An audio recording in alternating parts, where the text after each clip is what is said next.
ये जो सेक्युलरिज्म का कीड़ा है, ये सिर्फ तब क्यों काटता है सबको जब हिंदुओं के लिए कुछ किया जाए। सड़कों को महीनों के लिए ब्लॉक कर दिया गया, तोड़फोड़ हुई और रिजल्ट 0 सन्नाटा। इस कानून के जरिए किसी भी मुसलमान शख्स की नागरिकता जाएगी या शहरियत छीनी जाएगी। और कसम से टू मच तो तब हो जाता है जब असदुद्दीन ओवैसी जैसे महान नेता सेक्युलरिज्म की दुहाई देते हैं।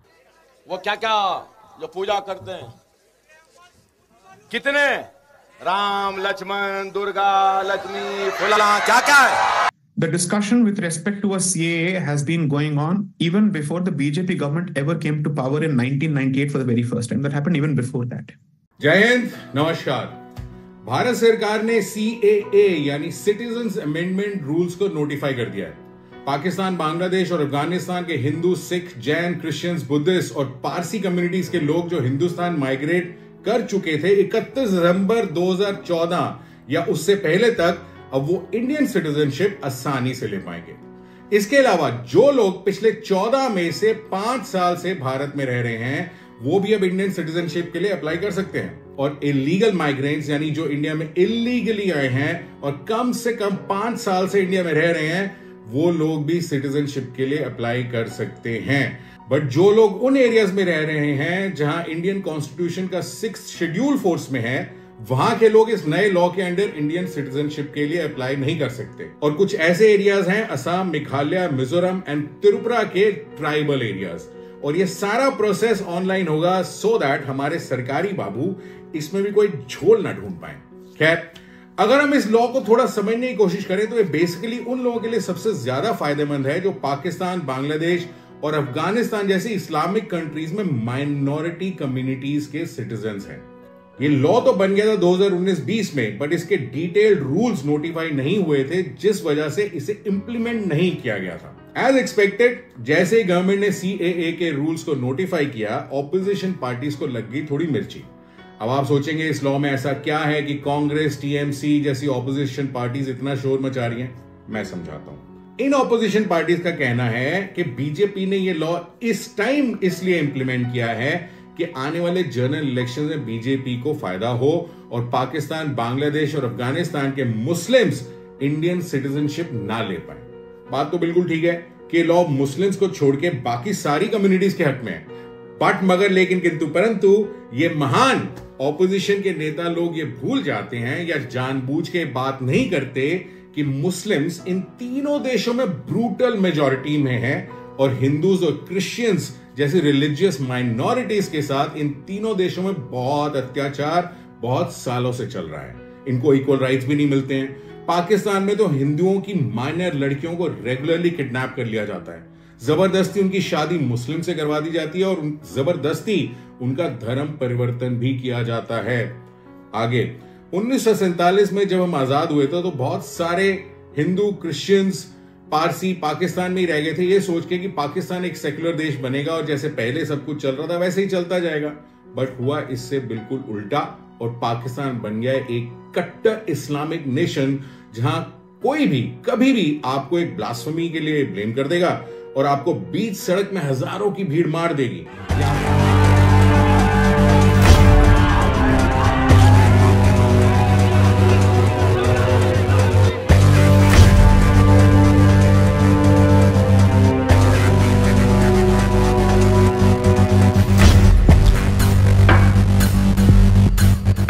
ये माइनॉरिटी कम्युनिटीज के लोग जो पाकिस्तान में या उन देशों में फंसे हुए हैं, उनका असली देश तो भारत ही है। और ये एक लॉ है, एक कोशिश करी जा रही है इसके थ्रू कि उन लोगों को एक बेहतर और सेफ जिंदगी दी जाए। मुस्लिम्स जो पाकिस्तान में रहते हैं वो परसिक्यूटेड और मार्जिनलाइज्ड कम्युनिटीज नहीं है, तो उनको क्यों इंडिया की सिटीजनशिप दी जाए। यहीं बसना चाहते हैं, मरेंगे मिटेंगे भारत के साथ हैं। जब तक हमारी सांस चलेगी भारत के साथ चलेगी। भारत हमारा अच्छा है, महान देश है। आज वहाँ पे 20 लाख बच गए, तो हिंदुओं के साथ कितना जुल्म है सीधा पता है, भारत सरकार को भी पता है। मंदिर तोड़े जाते हैं, जबरदस्तियां होती हैं। बांग्लादेश का हाल पाकिस्तान जितना बुरा तो नहीं है, बट वहां भी इस्लामिक फंडामेंटलिस्ट की कोई कमी नहीं है और वहां भी माइनॉरिटी रिलीजियस कम्युनिटीज का बहुत बुरा हाल है।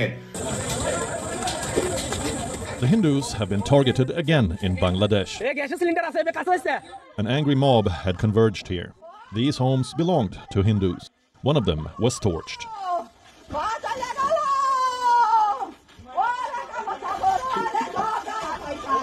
The carnage affected several homes, shops and a temple nearby. The mob threw bricks at the temple. They also broke some of the furniture inside. In recent years, such incidents have increased, and the Sheikh Hasina government has been unable to tame the mobs. Over 3,600 attacks have been carried out on Hindus since 2013. The deadliest one happened last year in Comilla. Hindus were targeted during the festival of Durga Puja. Afghanistan तो बिल्कुल ही भगवान भरोसे है। अफगानिस्तान से almost सारे सिख और हिंदू भाग के इंडिया ऑलरेडी आ चुके हैं। और अगर भारत ऐसे देशों के हिंदूज, क्रिश्चियंस, जैन्स और पारसीज की मदद नहीं करेगा तो ये लोग कहां जाएंगे? पाकिस्तान जैसे मुस्लिम मेजॉरिटी नेशंस में मुस्लिम्स पे तो अत्याचार होंगे नहीं, तो इन कंट्रीज के मुस्लिम्स को क्यों किसी तरह का प्रोटेक्शन दिया जाए? और सबसे बड़ी बात, पाकिस्तान और बांग्लादेश के मुस्लिम्स ने रिलीजन के नाम पे अलग देश खुद बनाया, तो अब फिर प्रॉब्लम क्यों है? आपने खुद डिसाइड किया कि आप हिंदुओं के साथ नहीं रहना चाहते, और अब हमारे ऑपोजिशन के लीडर्स पता नहीं इतनी क्यों तकलीफ में आ रहे हैं। हमारे ये महान ऑपोजिशन लीडर्स ये नहीं बताएंगे कि पार्टीशन के टाइम पे पाकिस्तान में ऑलमोस्ट 23% हिंदू थे और आज वो सिर्फ 3.7% रह गए हैं। और ये नहीं है कि सब इंडिया आ गए या किसी और कंट्री चले गए, बट फोर्स्ड कन्वर्जन्स किए गए ताकि उनकी नस्ल ही आगे ना चल पाए। मैं आपको एक स्टेटमेंट अपने प्राइम मिनिस्टर की, जो इस वक्त मौजूद हैं, उनकी सुनाता हूं। लिखा है, we are waiting all Hindus to be persuaded to the enlightened truth of Islam and will wait for a millennium no hurry। यानी हमारे यहाँ जो चंद हिंदू हैं, चंद, उनको भी हमारा मुस्लिम प्राइम मिनिस्टर जो है ये 75 ईयर्स के बाद भी ये कह रहा है, उसकी प्रायोरिटी क्या है? उसकी प्रायोरिटी ये है कि अल्लाह करे ये जो हिंदू पाकिस्तान में हैं, इनको इस्लाम की रोशनी जो है वो इन तक पहुंचे और ये उसे इस्लाम को भी कबूल कर ले। यानी कि ये जो चंद मिनॉरिटी के हिंदू हैं, उसको भी हमारा दिल करता है कि ये कन्वर्ट हो जाए और यहाँ 100%, 100% सब मुसलमान हो जाए। माइंड यू, ऐसा नहीं है कि पाकिस्तान, बांग्लादेश या अफगानिस्तान के मुसलमान इस लॉ के आने के बाद हिंदुस्तान की सिटीजनशिप नहीं ले सकते। बिल्कुल ले सकते हैं और ऑलरेडी ये प्रोसेस डिफाइंड है। बात यहीं खत्म नहीं होती, क्योंकि ऑपोजिशन ने मुस्लिम्स को यहां तक गुमराह किया है कि सीएए और एनआरसी आने के बाद मुस्लिम्स को इंडिया से निकाल दिया जाएगा। ये कैसे होगा, ये इनमें से किसी ने भी लॉजिकली नहीं समझाया है, बट अपनी पॉलिटिकल रोटियां सेकने के लिए कुछ भी बोल दो। 2019-2020 में काफी सारी ऑपोजिशन पार्टीज ने अच्छे से लोगों को बेवकूफ बनाया और सड़कों पे उतार दिया, और बिना मतलब के प्रोटेस्ट हुए, सड़कों को महीनों के लिए ब्लॉक कर दिया गया, तोड़ फोड़ हुई और रिजल्ट 0 सन्नाटा। अब एक बड़ी इंटरेस्टिंग ऑब्जर्वेशन आपको बताता हूं। कांग्रेस पार्टी सीएए के अगेंस्ट है, बट जिन एरियाज में हिंदू ज्यादा हैं वहां सीए का नाम भी नहीं ले रहे हैं, और जिन एरियाज में मुस्लिम ज्यादा है वहां सीएए को बड़ा चढ़ा के ड्रामा कर रहे हैं। और कसम से टू मच तो तब हो जाता है जब असदुद्दीन ओवैसी जैसे महान नेता सेक्युलरिज्म की दुहाई देते हैं। चुनाव पे चुनाव आया, सेक्युलरिज्म सेक्युलरिज्म सेक्युलरिज्म। अरे बताओ भारत के मुसलमानों, मैं सिर्फ महाराष्ट्र के मुसलमानों से नहीं, मैं भारत के मुसलमानों से पूछ रहा हूं, सेक्युलरिज्म से हमको क्या मिला? सेक्युलरिज्म से सिर्फ मुशायरा मिला, सेक्युलरिज्म से सिर्फ नारे मिले, सेक्युलरिज्म से सिर्फ मीठी मीठी बातें मिली। क्या सेक्युलरिज्म की वजह से आरक्षण मिला? नहीं मिला। क्या सेक्युलरिज्म की वजह से मेरी मस्जिद का तहफ्फुज हुआ? नहीं मिला। क्या सेक्युलरिज्म की वजह से मस्जिद शहीद करने वालों को सजा मिली? नहीं मिली। क्या सेक्युलरिज्म की बुनियाद पर मुझे इंसाफ मिला, हक मिला, इज्जत मिली? नहीं मिली। मगर मुसलमान क्या बोलता है? सेक्युलरिज्म। कौन सा सेक्युलरिज्म? इनकी पॉलिटिकल पार्टी का नाम है ऑल इंडिया मजलिस ए इत्तेहादुल मुस्लिमीन, और ओवैसी साहब का आप पहनावा देख लें, कोई कंफ्यूजन नहीं होता है उनकी रिलीजियस आइडेंटिटी के बारे में, जिसमें कोई प्रॉब्लम नहीं है। बट इनके छोटे भाई अकबरुद्दीन ओवैसी साहब ने हिंदू देवी देवताओं के बारे में क्या नहीं बोला। और एक बात मैं कहूंगा,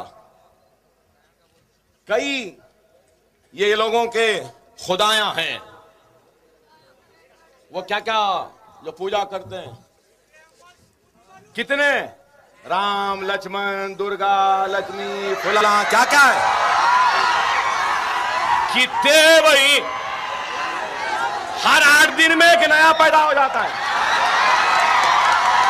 अब तो नए आ गए, गणेश थे वो थे महाराज, अब हनुमान जयंती आ गई, रामनवमी आ गई, लक्ष्मी मालूम थी, ये भाग्य लक्ष्मी आज तक नहीं सुने, ये कौन सी नहीं है भाई। और दुर्गा सुने, ये सुने, बहरहाल मैं क्या बोलूं, कैसे कैसे नामा है।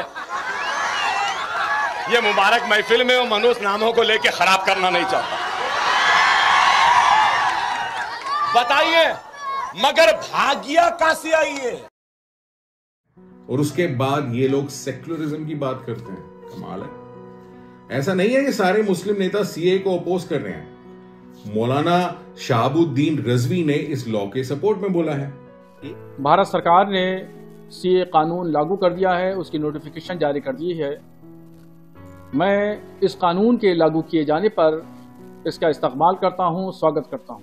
इस कानून के ताल्लुक से मुसलमानों के दरमियान बड़ी गलतफहमियां हैं, उस गलतफहमियों को दूर किया जाना चाहिए।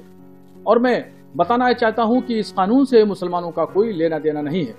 इस कानून से भारत में करोड़ों मुसलमानों का से मुतालिक कोई लेना देना नहीं है, और न ही इस कानून के जरिए किसी भी मुसलमान शख्स की नागरिकता जाएगी या शहरियत छीनी जाएगी। एक बात और क्लियर कर लेते हैं, एक मुस्लिम कम्युनिटी है पाकिस्तान में जिन्हें अहमदिया बोला जाता है, और कुछ समझदार लोग बोल रहे हैं कि हमें पाकिस्तान की इस कम्युनिटी को भी सीए के अंडर लाना चाहिए, क्योंकि पाकिस्तान में इनको 1973 में नॉन मुस्लिम डिक्लेयर कर दिया गया था, और इनके ऊपर भी पाकिस्तान में बहुत अत्याचार होते हैं। मान लेते हैं कि पाकिस्तान में इनको थर्ड क्लास सिटीजन की तरह ट्रीट किया जाता है, और इस कम्युनिटी के लोग इंडिया से पाकिस्तान गए थे पार्टीशन के टाइम पे, बट मगर लेकिन किंतु परंतु ये समझदार लोग आपको ये नहीं बताएंगे कि अहमदिया कम्युनिटी सबसे बड़ी सपोर्टर थी जिन्ना और इंडिया के पार्टीशन की। तो जिस कम्युनिटी ने लड़के अपने लिए अलग देश ले लिया, तो उस कम्युनिटी को हम आज क्यों सपोर्ट करें। And by the way, Pakistan की अहमदिया कम्युनिटी ने आज तक कभी भी पाकिस्तान के हिंदूज को सपोर्ट नहीं किया, और हिंदुओं पर हो रहे ऑपरेशन के खिलाफ कभी नहीं बोला है या अपोज नहीं किया है। यानी कि जिस कम्युनिटी ने आपके देश का बंटवारा करवाया, उसे सपोर्ट करने का लॉजिक मेरी बुद्धि में तो नहीं आता। Ahmadiyas are among the leading founding communities of this country, or whatever you call it, which is Pakistan. Okay, so today, if they are paying the price for that particular choice, Bharat has no obligation whatsoever to support them, because we cannot import people who have supported the concept of Pakistan. How many Ahmadiyya organizations and voices have stood up in support of Hindus who have been persecuted in Pakistan? The answer is zilch, zero. Okay, so I don't think we should be ahistoric or we should be blind to these realities. West Bengal की CM Mamata Banerjee जी तो इससे भी आगे निकल गई।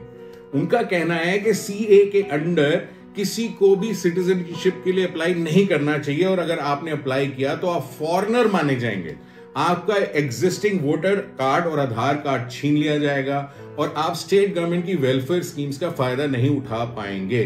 তার মানে এখন যাদের দরখাস্ত করতে বলা হচ্ছে, তার মানে তারা যেই দরখাস্ত করবেন সঙ্গে সঙ্গে তারা নাগরিক থাকা সত্ত্বেও আপনারা বেআইনি অনুপ্রবেশকারী হয়ে যাবেন। তাহলে আপনাদের সম্পত্তি কি হবে, আপনাদের চাকরি বাকরি কি হবে, আপনাদের ছেলে মেয়েদের পড়াশোনা কি হবে, সবটাই বেআইনি ডিক্লেয়ার হয়ে যাবে। আপনাদের কোনো অধিকার থাকবে না। এটা অধিকার কারার খেলা। আপনারা যেই দরখাস্ত করবেন আপনাদের সব নাগরিকত্ব ক্যান্সেল করে দিয়ে, सब अधिकार कैंसिल कर दिए। ऑनरेबल सीएम साहिबा, सीए के अंडर सिर्फ वो लोग अप्लाई कर सकते हैं जो इंडिया के सिटीजन्स नहीं हैं, और जो इंडिया का सिटीजन है ही नहीं उसके पास वोटर कार्ड तो हो नहीं सकता, तो छीना क्या जाएगा। I'm at least happy that finally Ms. Banerjee has clarified that she speaks more for the Muslims of Pakistan, Bangladesh and Afghanistan than to Hindus of Sandesh Khali and West Bengal. So I think that speaks volumes. particularly in light of her studied silence in terms of with respect to the gang rapes and mass rapes that have been going on in her state, which are religiously targeted by a particular mindset. Two, I certainly hope that Ms. Banerjee makes it a point to seek some advice from the law officers of her state before she speaks on such sensitive subjects which require deeper reading. There is nothing in the CAA that excludes any Muslim, even from these three Islamic republics, from applying for citizenship to Bharat. Mamata Banerjee जी और तमिलनाडु के CM Stalin जी ने कहा है कि वो अपनी states में CAA को लागू नहीं करेंगे। भाई कोई इनको समझाओ कि सिटीजनशिप स्टेट सब्जेक्ट तो है नहीं और ये सेंट्रल गवर्नमेंट के अंडर आता है। और हाँ, आप अपने वोट बैंक को गुमराह करने के लिए कुछ बोलना चाहते हैं तो बोलते रहिए, कौन रोक सकता है आपको। CPI वाले भी बहुत शोर मचा रहे हैं CAA के अगेंस्ट। कोई आपको ये नहीं बताएगा कि CAA बीजेपी का आइडिया नहीं है। CAA का डिस्कशन बीजेपी के फर्स्ट टाइम गवर्नमेंट में आने से पहले का है। फर्क सिर्फ यह है कि बीजेपी ने इसे इंप्लीमेंट कर दिया और CPI ने खुद 2012 में ऐसे लॉ की डिमांड करी थी, तो आज अपोज क्यों कर रहे हो? ये जो सेक्युलरिज्म का कीड़ा है, ये सिर्फ तब क्यों काटता है सबको जब हिंदुओं के लिए कुछ किया जाए? So I think it becomes important for people to refresh their memory. One, the discussion with respect to a CAA has been going on even before the BJP government ever came to power in 1998 for the very first time. That happened even before that. Second, to compensate for the bloodied hands that the CPIM inherited after the Mari Jhappi massacre, in 2012, in their mouthpiece, in their magazine, they specifically said that non-Muslim minorities of Bangladesh must be protected through a law for the simple reason that most of them come from the Namashudra communities, namely the Dalit communities, who do not have any resources to escape that hellhole. That's a statement that was made both by the Congress and the CPIM and the left before the BJP ever came to power. That's point number one. मेरी एक request है मेरे मुस्लिम भाइयों से, please इन लोगों के बहकावे में ना आए कि आपको इंडिया से निकाल दिया जाएगा। सब झूठ है, सिर्फ पॉलिटिक्स है और कुछ नहीं है। CAA तो लागू हो गया।